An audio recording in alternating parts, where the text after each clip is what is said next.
Right, boys. Turns out that Doctor Who's 60th anniversary specials went from bad to worse somehow. So we already watched The Star Beast. I subjected you to that, incinerated all of our childhoods at once, and everyone saw the light die in your eyes. Callum, I'm so sorry. Well, I decided what little was left, yeah. Yeah, a man who had absolutely no hope finds he has even more hope to lose. I'm even killing you slowly with this. I mean, thankfully, just a bit of a spoiler, I did see some of the clips going around of what they put out, and it isn't affecting me at all this time around, because as correctly put, it's dead. You killed it. You've got natural immunity now. Well, it's just pure fan fiction at this point. It's not just fan fiction from within the Doctor, it's fan fiction to actual British history, it turns out. So we kicked off with Wild Blue Yonder, which was a filler episode within 3 mini-episode specials. And I can complain endlessly about the dull plot and the bad acting and the fact that it cements the flux from Jodie Whittaker's era in the Timeless Children episode, which completely destroys the Doctor's history. Wait, do you know about that by any chance? I gave up. Is that the one where they claim that the Doctor can actually regenerate 1,000,000 times and he was originally a black girl? Yes, so basically what happened was there was a black Doctor girl. Who was originally a black man. That's right! There was a black girl at a spaceport that gets abducted by a scientist, and the black girl is playing on a cliff edge. I don't blame you. I'd have this reaction too. Falls off, dies. A scientist resurrects her, then subjects her to endless experiments to create regeneration. And so the Doctor is the first Time Lord, but William Hartnell wasn't the first Doctor. And so the Doctor has always been some sort of diverse secret sleeper agent who also ends up blowing up planets. It's just painfully bad. This is like lessons in sort of fantasy and sci-fi writing of, it's like the quintessential example of just because you can doesn't mean you should. And, you know, as a scientist, that phrase pains me to say it out loud. But also, there's this obsession. This is why so many characters don't have parents. This is why so many characters have vague origins. And this is the accusation towards the Mary Sue character, who seems to come out of the ether, but also be beloved and can do everything like Ray.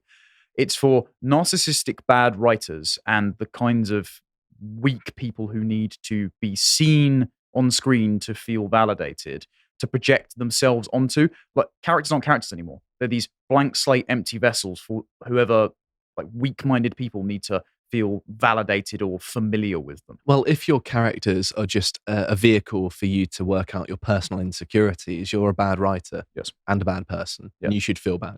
Yeah. But this is why they say representation matters. And as you pointed out last time, this is why every single villain therefore boils down to straight white guy. Because they think just all straight white guys are villains. Therefore, it has to fit the villain. Like Davros. All right. So with Wild Blue Yonder. Was he ever white? Just thinking about it for a minute.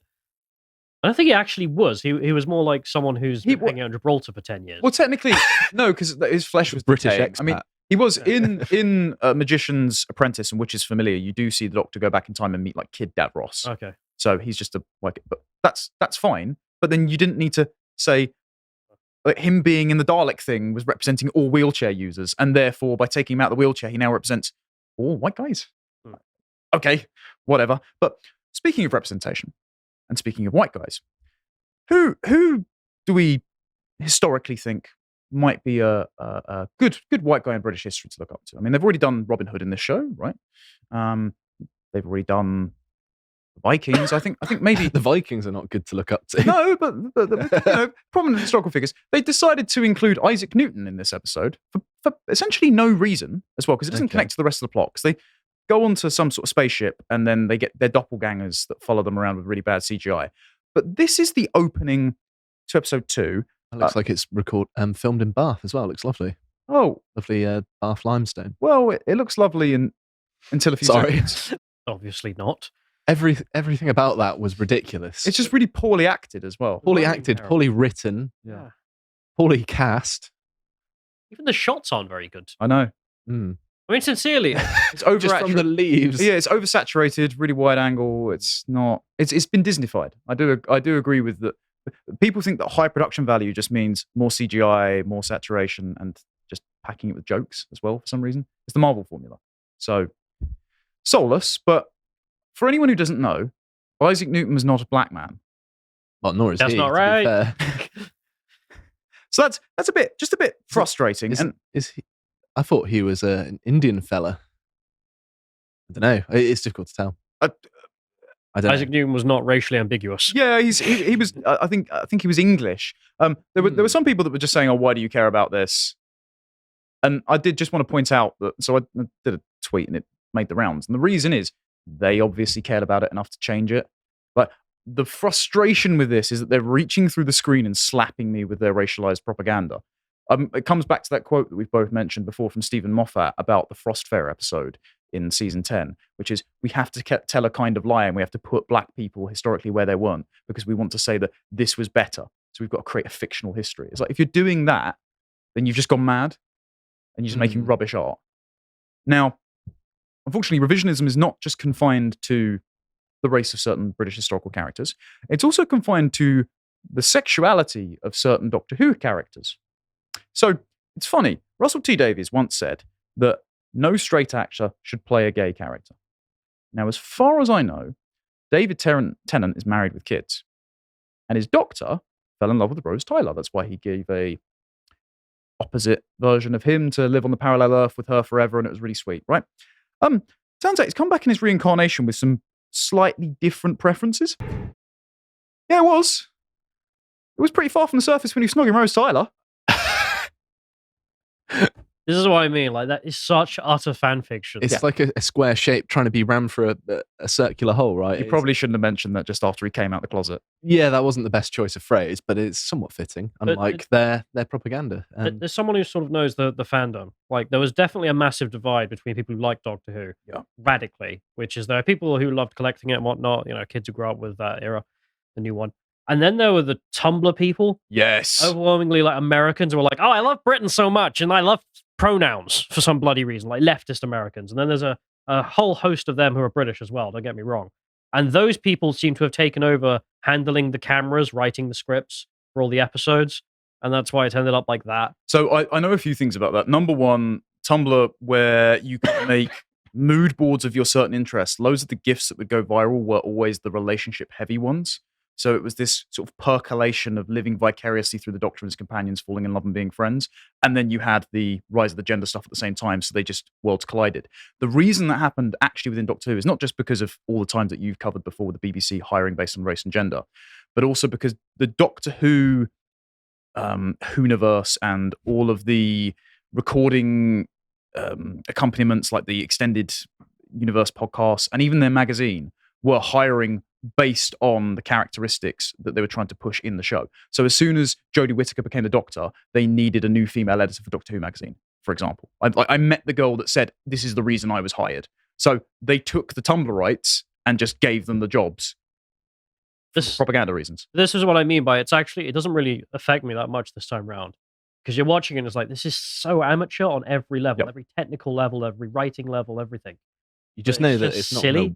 You just know that the propaganda is not going to land because they've done such a poor job of veiling it. Yeah. And they've also destroyed the magic of what made it work in the first place, didn't they? The viewing figures are rubbish. They're somewhere down to like Jodie Whittaker's debut episodes, which was still about 6 million down from the original episodes from Eccleston, Tennant, and Smith. So they're in the toilet. So then that was the first special. There's nothing really worth mentioning in the rest of that special. In the third special, they brought back a character called the Celestial Toymaker. Now, the Celestial Toymaker was from some of the old serials from the first season with William Hartnell. He's played by Michael Gough, not Michael Gove, though he is also a villain. Michael Gough was Alfred in the original Batman movies. And this time around, he's played by Neil Patrick Harris, who decided to put on a German accent through the whole thing. So it's really offensive to do stereotypes about wheelchair users, but apparently not about Germans perpetually. But that's because Russell T Davies can only ever think of every villain being the mid-century Germans. But fine. There was actually controversy about this because in the episode, David Tennant references his old name. He's just called the Toymaker here. He said we could be celestial, offering him the bargain to say if you stop playing your games and stop destroying the world, we can travel in the TARDIS together. Everyone got upset and called David Tennant a racist because it turns out he was called the Celestial Toymaker because he was dressed like a Chinese Mandarin, and celestial was an old slur, apparently, to refer to the Chinese. I've never heard of that. There's a Wikipedia normally pretty entry on clued it. into these sorts of things. I've read every entry for racism on Wikipedia and I don't even know about it. Damn right. No, but the Chinese don't view celestial as a bad term. Like they refer to some of their off-world, doesn't it? They refer to some of their heroes as like the celestial dragon. That's the literal translation of some of their names. John will be able to confirm to us. He's saying yes. Yeah, but it's because a white guy played it. That's it. So now David Tennant's a racist, apparently. So again, progressive cannibalism all the way around. Now, the episode was rubbish. Just going to put it out there. They copied essentially the master from season 3. So the Toymaker's plan is to put a subliminal message with like a laugh in the puppet that was the first TV image that John Logie decided to record. And that drives everyone mad in 2023 when suddenly a giant satellite network from South Korea hooks up all of the internet and screens at the same time. It's basically the 4 drum beats heartbeat that goes into the Archangel network in season 3. They even have an actual dance sequence where people were dying. So he dances to spice up your life, whereas the master did Here Come the Drums by Girls Aloud. Is this a veiled comment about the nurse TikTok dances? I doubt it. It's actually a veiled comment about InfoWars. So the entire plot is how conspiracy theories and everyone thinking they're right is driving the world mad. Oh, yeah. Not joking. So I'll get onto that in a moment. But just because it revolves around UNIT again, they bring their wheelchair lady back from the first episode. You know, everyone's beloved character that could shoot rockets and darts out of it without flying backwards. And this time, Donna gets disability privilege checked. So it turns out that like pronoun checking wasn't that bad, but you get to experience this level of delightful cringe. Hello, I've just filmed a Brokenomics on the economics of dating and marriage with lovely young Connor here. We've been looking at the stats, the possibility of ending up happily married. We've deconstructed the dating market. What else do we do? Oh, dating apps, didn't we? Yeah, Dan made me his guinea pig, so I had to suffer through Tinder, Hinge, and Bumble, and we went through the perverse incentives that these apps have to keep people single and on the apps rather than actually coupled up. Yeah, so if you would like to watch that, go to lotuseaters.com and watch Brokenomics, the economics of marriage and dating. What? Yeah. I know. What am I watching? How could that possibly be rude as well? Because to describe parking a wheelchair seems strange anyway. They're just finding things to be perpetually offended about and then stick it in the script. And it's not even funny that she's offended. No. It's just a sort of constant reminder to police your own language to the viewers in case someone gets upset because they're that fragile. There's nothing really to say about that, but It's like saying you can't say the phrase "let's roll" because it's traumatic to wheelchair users. Because what if they have had an experience where they couldn't control their wheelchair on a hill? Limp Bizkit most affected. I mean, it's getting This so isn't abstract real life. now. Like, this is just mental people in a room writing garbage. And paid like literally millions to do so. Yeah. Yeah. I'd be mentally ill for millions of pounds. I'll pretend. Ladies. Speaking of being on camera for money, they actually take a shot at the COVID vaccine conspiracy theorists, of which we, of course, are not boys. There's something about this as well. I don't know if it's getting you, where it's like, I just don't want to hear about modern day stuff in Doctor Who. I want them to make up some fancy bollocks. It's escapism, isn't it? That's the whole point. It's like this isn't South Park. This isn't commentary on the world. It's why I was so furious about the Rings of Power being so. It was digging up, Tolkien's corpse and inserting ideas that didn't belong. It's inserting aspects of modern politics in my escapism. It's like, no, this is what I do to get away from how horrible the modern world is. But the point is, if you are not deriving your principles from reality, instead you have an ideology that needs to be transposed onto reality, then you need to get everyone to agree. And until everyone agrees, everything that everyone sees day to day must constitute a vehicle for the message, as the BBC's own review of the first special said. Otherwise, if even one person disagrees, your entire consensus reality falls apart. This is actually a trans writer said about this, Andrea Long Chu, and the writer quoted Blanche from A Streetcar Named Desire, saying that to be trans is to be reliant on the kindness of strangers, which is that you're so worried. Doomed then, aren't they? Genuinely, there's an element of tragedy about it. You're so worried about someone misgendering you at all times that you're constantly on edge. And so everyone has to participate in your self-image, fearing you having a tantrum. And that's what this is. That's what Russell T Davies has turned Doctor Who is. Like all of society's become a toddler's tea party, right? You all have to pretend the tea is nice. Yeah, pretty It's much. not there. Anyway, onto them bashing anti-vaxxers. Oh, what ends up happening is the Giggle drives everyone mental. And so they get these like little weird friendship bracelets on their arms that stop you from getting attuned into the Giggle. Little armbands. The armband with a... Yeah. Okay. What did Russell T Davies mean by this? So there are now armband skeptics. They're like anti-blockers or something. Anyway, I'll just play it. Yeah. It's transparent. Also, It's just painful to watch. the weird bracelet thing or whatever it is, the armband, isn't that just like a form of soma? Like she's takes it off and then starts being honest about what she thinks. They put it back on.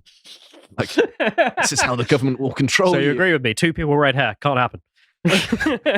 But isn't that antithetical to their point that the government is just controlling people with the armband? Yeah, but don't you understand? It's for their own good, Josh. Oh, right. That's why it's okay. The It's- greater good, is it? Yes, it's for progress. I think it's just poorly thought through, even from the retarded writers. Oh, Like, it's what are you- painfully written. Yeah, it's not even well acted. I mean, look, so they bring back the woman that used to do the black lady newsreader that was in all the Russell T Davies episodes, Yeah. and they bring her back as Alex Jones. Good. Yeah. If there was an armband that controlled my mind and my thoughts and behaviors, I'd be against it as well. And they're portraying this as bad. What kind of defense of this writing and the political subtext underneath they're trying to make here?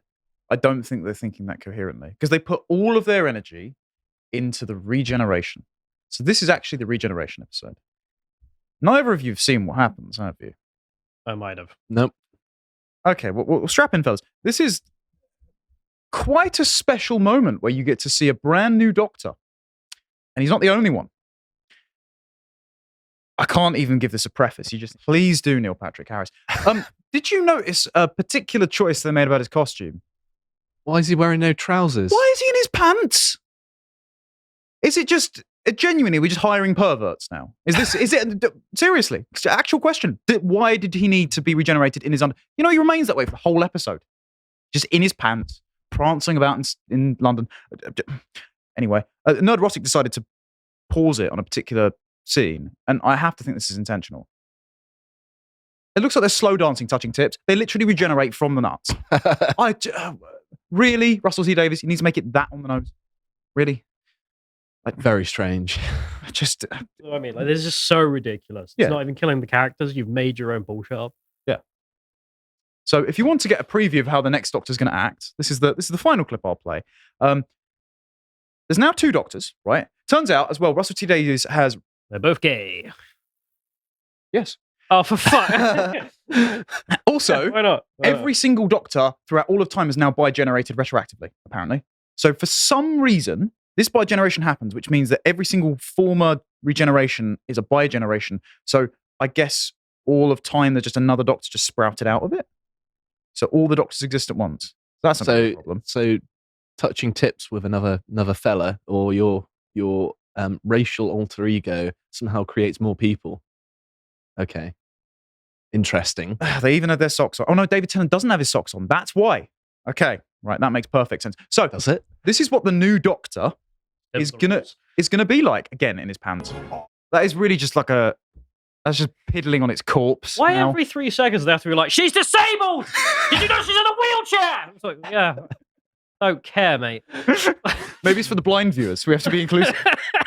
I mean, I would have enjoyed it if I shut my eyes as well. Right. So he's insufferable. Everything's gay. The Doctor now lives with Donna in her attic as the uncle of the trans daughter. And they're going to get a spin-off show, presumably. Can't wait to not watch that. But it could be all right, okay? There's going to be a new Christmas special. There's going to be a new season of Doctor Who.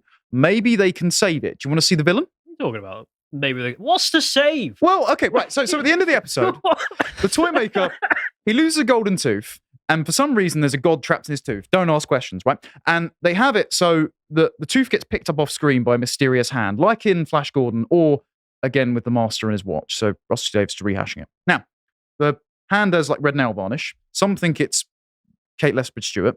So I thought it might be the Rani, the Return of the Rani. Like you want to bring back old Doctor Who villains. So it turns out it might be the Trani instead, because this is the new Doctor Who villain. It's a drag queen from RuPaul's Drag Race. I'm not joking. It's like they're going for bloody progressive bingo here, isn't it? Yeah. So this is Jinx Monsoon, Oh, who describes herself. I actually It's don't nice to get know. a villain in this series that's actually scary, at least. Yeah, it looks like Pennywise. He described himself as Seattle's premier Jewish narcoleptic drag queen. I can only hope he falls asleep on set. I can't explain it. So Carl said a while back as well. that he'd love for the propaganda machine for progressivism to just like go full hell forward. Just don't care. Just everything you can that would really annoy people. And he kind of got his wish. Yeah, it's just a shame it happened to Doctor Who, like the best TV show of my childhood. Here's the famous Christmas specials, right? We enjoyed some of those. Here's the trailer for that. He meets his new companion in a gay club. I'm not joking. He's dancing in a vest with his nips out in a gay club. He's gay. She's a cripple. Learn lessons. I just want to watch something funny. And they fight This is not goblins, funny. which looks dreadful. It doesn't even look like Doctor Who. Every 2 minutes, they just shout about some character's pointless aspect. Oh, and his sonic screwdriver as well. It isn't a screwdriver. The dildo. It looks like a vibrator. I'm not joking. You beat me to it, Callum. Actually, look. So it's this weird like curved crescent moon thing that presumably buzzes and It's a Hitachi. yes, All right. dishwasher safe. So Wearing a kilt as well. if this hasn't made you miserable, at least one Doctor Who member of the cast recognizes how dreadful this all is. Christopher Eccleston said, "I would only come back if we sack Russell T Davies." Well done. Yeah, well done, mate. This is why Well I done. liked him the most. He was Local at, Northerner is just like, it's dumb. yeah, he was at Q&A for the Love of Sci-Fi Con with Billy Piper as well, and he said, and they asked, we'd all love to see Christopher Eccleston come back as the Doctor. What would have to happen to make that reality? And a direct quote: "Sack Russell T Davies, sack Jack Tranter, who's the executive producer, sack producer Phil Collinson, sack producer Jodie Gardner, then I'll come back." And I think he speaks for all of us. If you appreciated that episode from the podcast of the Lotus Eaters, you can go to lotuseaters.com to get access to all the premium content on the site, such as the Symposium series, this episode on Immanuel Kant. If you'd like to find out what else is being put out, you can follow on Twitter at lotuseaters_com on Twitter. Thank you and goodbye.